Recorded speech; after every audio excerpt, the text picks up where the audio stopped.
Amahoro kuri mwese nshuti bagenzi muriko muratwumviriza iyi ni radio Peace FM ijwi ryo gwaruka turi kwigenekezo rya gatandatu ruhuma umwaka wa 2025 kaze mu ngingo nkuru zigize amakuru twabateguriye.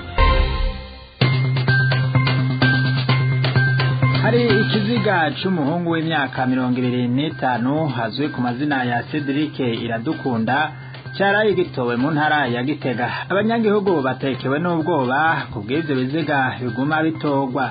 Muri aya makuru tubafitiye umutumire Audace Havyarimana, umuyobozi nshingwabikorwa mu runani rw'amashirahamwe aharanira agateka kazina muntu, aho aza kugaruka ku bibanza biguma vyiharirwa n'abategetsi bo mu nzego z'igihugu bakomeye.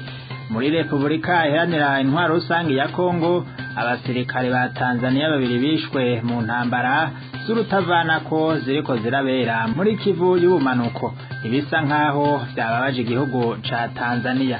Amakuru twabateguriye saya gusa, tubafitiye n'ayandi avugwa mu bindi bisata. Kumana na jewe Albert Maheke ngiranda yabashikirize, nkaba ndiko ndafashwa na Yves akoze mu buhinga bw'ivyuma. Kaze mwese mwidonido.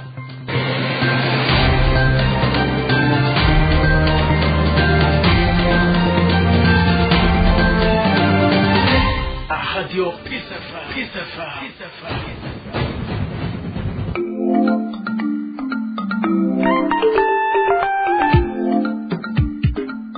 kera bakarite hutu bavuga bati bugabo burihabwa. Erega n'ubu bugabo burihabwa kandi abarundi bazohaguruka bavyankegare. None ntubizi ntiwabivuze wewe wenyene. Nuko ni abantu bazovuga ngo leta duhe leta ntacyo izobaha. Oya abarundi no guhaguruka bakayibwira yuko igezaho izirikirakora, kuko urabona ko nawe urabibona ko birenze urugero. Ariko muri ano violence, ibintu bya violence sivyo bazobikore, kuko birashoboka rero bigwanisho byinshi bishoboka abantu batakoresheje violence. Abarundi barazi inzira bazofata rusiri nico bazokoresha, kuko iyo umuntu wamubwiye kabiri gatatu kamubwira ntiyumve, inzira ni nyinshi nawe urabivuze bazokoresha ngira ngo inzira ishobora kumvikana. Yego. Kandi biza byaragatambye epitasi cyo tazi nuko iyo umuntu ashikira ubutegetsi yaciye muri izo nzira z'ibigwanisho aca twarukonye je urabimaze ndabiko je urabimaze ndabiko indabo ibazwanye genda kose bazobabuza kubandanya uko bariko barabikora, kuko ntibizokomeza uko biriko biragenda kandi byaranatanguye. ikuru nuko abanyagihugu bakanezerwa ibi bintu byo kwama baturatura bari mu moko bari mu bintazi bikavaho bigahagarara, nico gikuru muri byo bagatera imbere bakagira agateka kamwe twamye. Ako gateka rero bazokagira abadede batakihari, kuko ivyo abadede bakora ngira ngo ntibashaka kwako gateka kahaba. Nabo n'abadede babuko nyene niyo bazohabari bazoca gusa no guhindura bohindura, kuko abadede bagiye mu ishamba babwira abaporo bavuga ku baporo na gucyo nyene n'abandi nuko rero twe twibaza ahubwo se tugomba kujamo tukumva yuko ari ubwo gusoza twese turi hamwe. Ico nibaza abarundi twese ico coco nico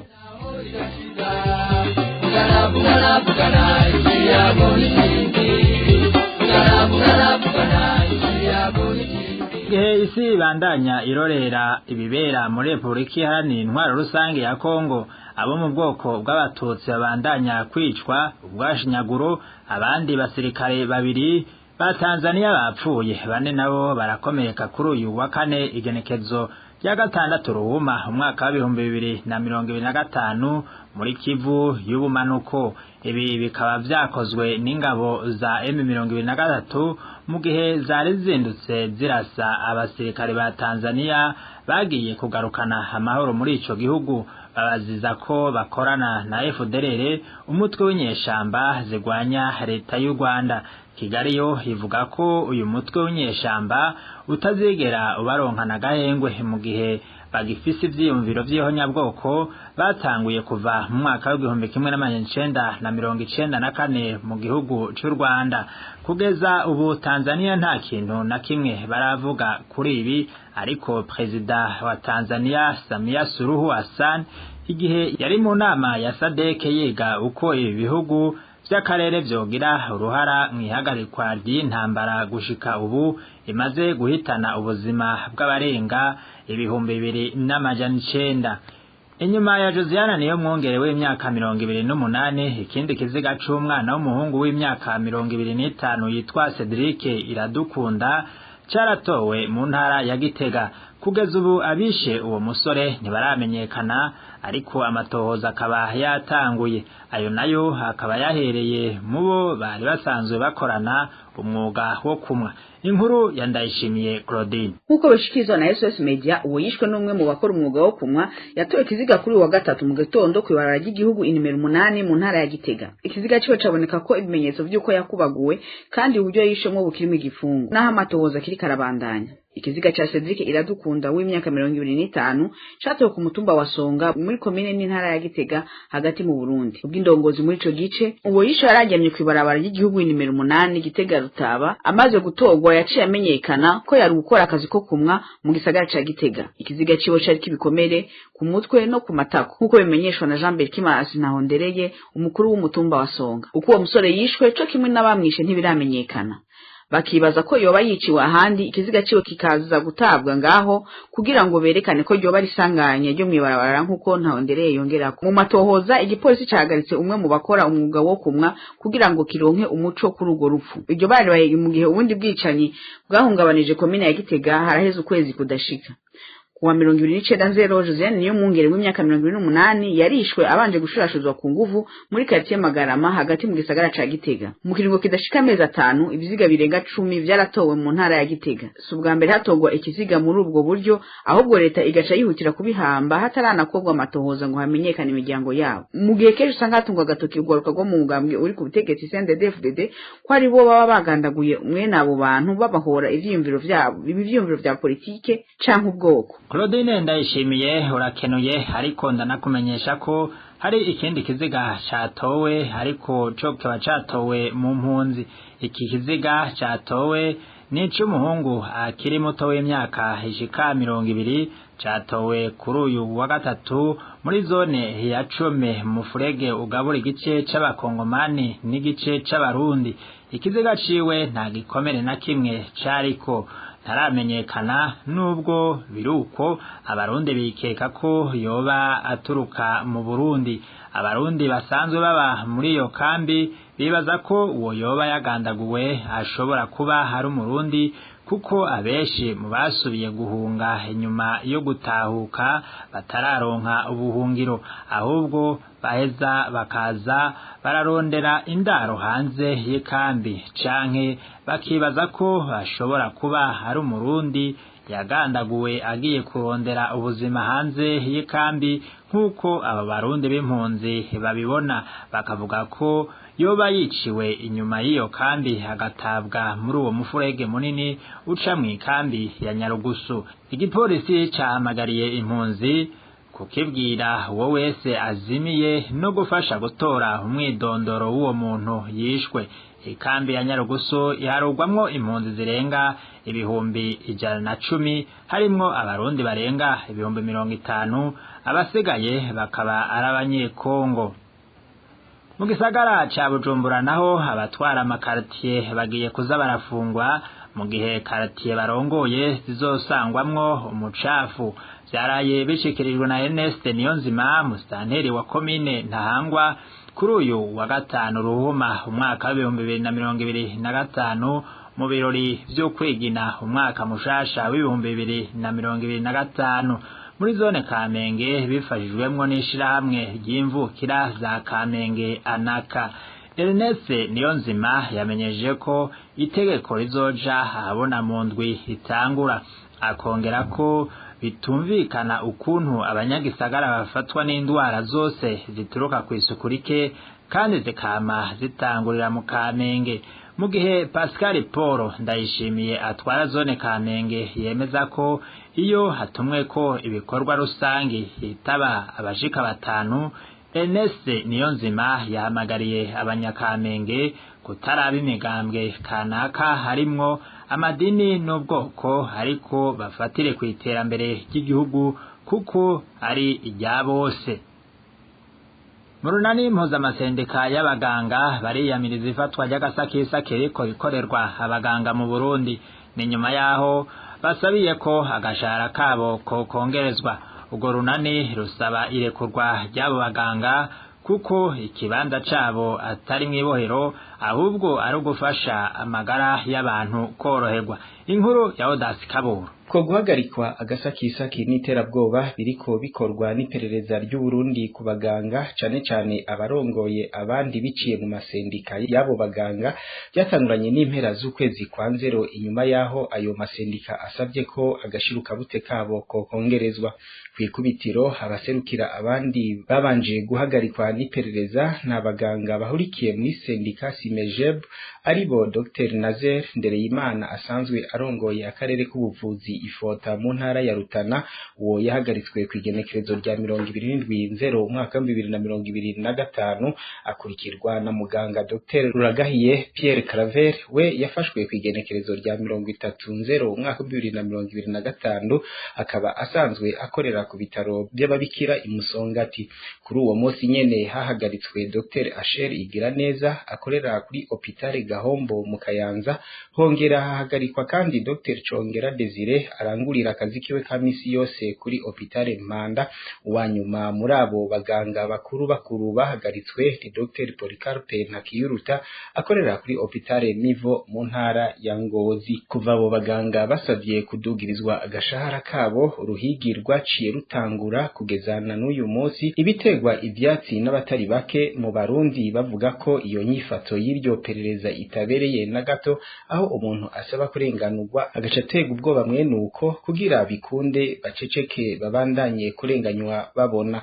Ibi nivyo vyatumye urunani mpuzamasendika y'abaganga FNSSS mu majambo magufi y'ururimi rw'igifaransa bava hasi kuri uyu wa gatanu Ruhuhuma mwaka 2025 bandikira leta basaba kureka ako gatotezo kariko gakorerwa abo bavuzi, ahubwo bagire ko barekura abapfunze bose atakirinze gusabwa, kuko ikibanza c'umuganga atari mwibohero ahubwo ari ugufasha kubungabunga amagara y'ababagana. Bagatera ivyatsi iyo ngendo isa n'imonogoje mu Burundi, aho umuntu asaba kurenganurwa aha kumutega amatwi ngo bamurenganure, ahubwo iperereza rica rikoreshwa bakamwiruka ko kugeza naho ubuzima bwiwe bushobora no kuzimanganywa. La Fédération Nationale des Syndicats du Secteur de la Santé FNSS babandanye bavuga ko ibyo biriko bikorerwa abaganga binyuranije n'amategeko agenga abakozi n'akazi dusanga mu ngingo ya 29 hamwe n'ingingo y'190.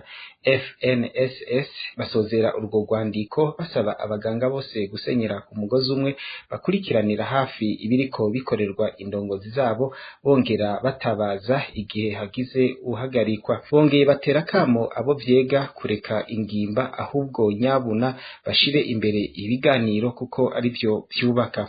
Ubwo rwandiko rukaba rwatewe ko umukono na Merase Hakizimana, umukuru w'urwo runani, hamwe n'icegera ciwe Madamu Maria Bukuru. Odasi Kaburo ndagushimire. Nayo nkuko narimpejeje kubibabwira mu ncamake, turi kumwe n'umutumire Odasi Havyarimana, umuyobozi nshingwabikorwa mu runani rw'amashirahamwe aharanira agateka kazina muntu FOSC, aho agaruka ku kibanza c'abanyazwe amatongo n'ubu batarigera baroswa imizibukiro. Tumutege yo ngira no kutamenya canke n'akantu nyene utegetse babwibikiye, ni kuvuga umutegetsi afata nk'iyo ngingo ndaba kubwira twabivuze uramatari nti expropria nashaka kwimura abantu n'abashingiranganji babiri n'umukuru w'igihugu, naho nyene gaca muri Commission Foncière Nationale.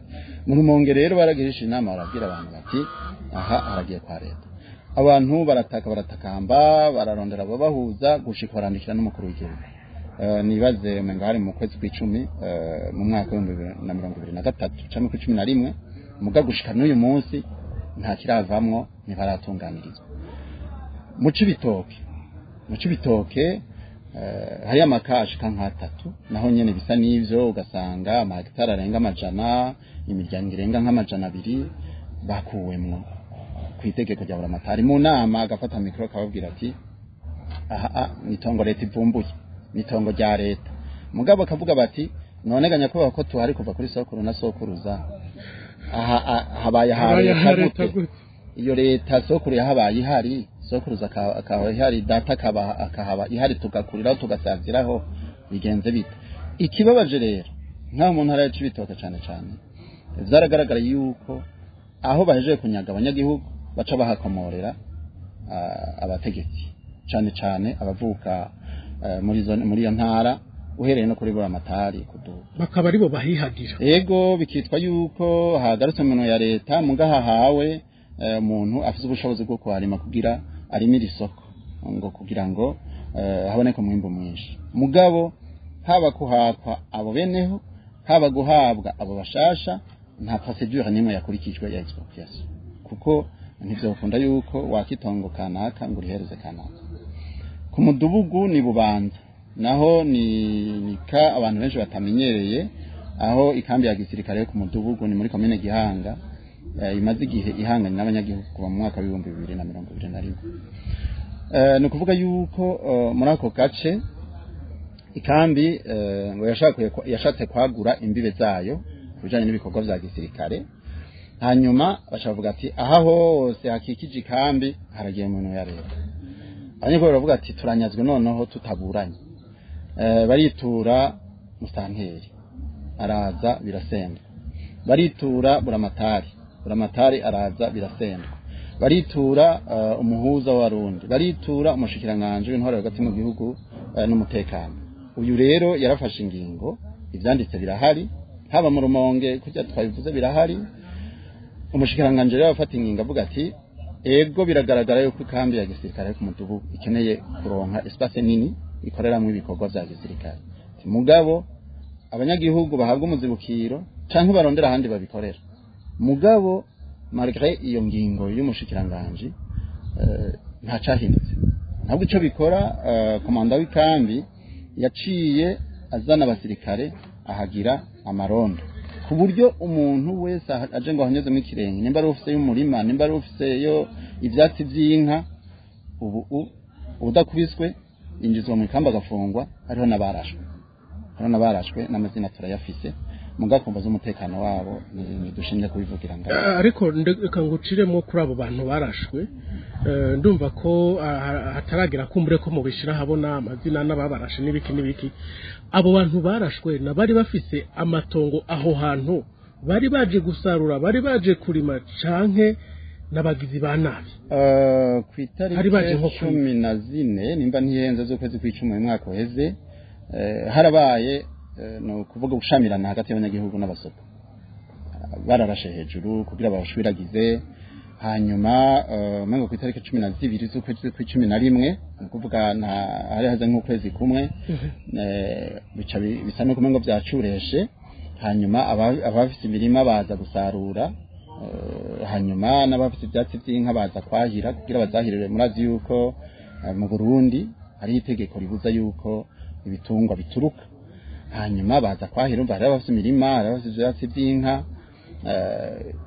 hanyuma umuntu yarashwe n'umuntu yariko yahira ubwatsi bw'inka umuntu yaje kwahira ubwatsi bw'inka hariho n'abandi bantu bafashwe bari baje gusoroma imirima yabo baca batwara mu ikambi babafungira y'umunsi wose no kuvuga yuko abanyagihugu bahana urubibe n'ikambi ya mudugudu bari mu magogo atagira uko avuga kandi ni imiryango myinshi cyane yababa 5,000 bari bahafitiye amatongo ni menshi cyane urumva rero yuko bimwe twavuga haba kuri babakenyezi baba bigijweyo ibi vyovyo nagahebuza no kuvuga yuko aha ufasha abantu 5,000 kabashira mu ibarabara urababujije aho bahora kura ico kurarira urababujije kubaho uzanye ishavu mu banyagihugu urumva bamaze kwitura babona amatari kwitura umuhuza bagezaho bitura umushikiranganje ubu bariko baritunganya kugira ngo biture sentare iburanishe imanza za leta ico bita ko administrative kugira barabe ko batunganirizwa mugabo ayo mamenase nayo abatera ubwoba gusumba ku buryo bavuga bati naboje imbere bagira ikibazo nka kumwe kwa babandi bo mu Gasenya aho batikimba cy'umukuru w'igihugu nabo nyene bariko bitunganya kugira bitware baca mu byo gutega ubwoba urumva baca bugarizwa n'ubwoba tugaruke kutwara ikambi yo ku mudugudu we avuga ko nawe byavuye hejuru niwe yafashe iyo ngingo mbega uretse ko abanyagihugu bari bahasize ibikorwa imirima birumvikana ko wari yarimye umwumbati atari uburenganzira afise bwo kuja kuwukura wari yateyemo ibigori umva ko adafise uburenganzira bwo gusarura bikumvikana neza ko abanyagihugu banyazwe ayo matongo n'ibirimwo uyu munsi hari ico utwara ikambi yoba muzi yoba yarashikirije kuri iryo canke yarafashe iyo ngingo binigirwa mu menshi gutyo avuga ko babikoze kubera iki bavuga yuko ari ku nyungu z'igihugu yego n'abandi henshi bavuga ko ari inyungu z'igihugu ariko numva ku mudugudu hoho urumva umusivile ahanganye n'umusirikare abasirikare bavuga ati ya abasivile baba bariko baradusuzugura ntivyokunda yuko ikambi ihangana n'abanyagihugu yari Odasi Habyarimana umuyobozi nshingwabikorwa mu runani rw'amashirahamwe aharanira agateka kazina muntu FOSC. Nino nga dusozereye amakuru twari twabateguriye mwakoze mwese mwaduteze yompi uruganda rwayatorokanije ndarukengurukire na Yves Irakoze afashije mu hinga bw'ivyuma ndamushimiye nayo jewe Albert Maheke nariko ndayabashikiriza ndabasezeye ngira ntimugire aho muba mubahwe na gahwana.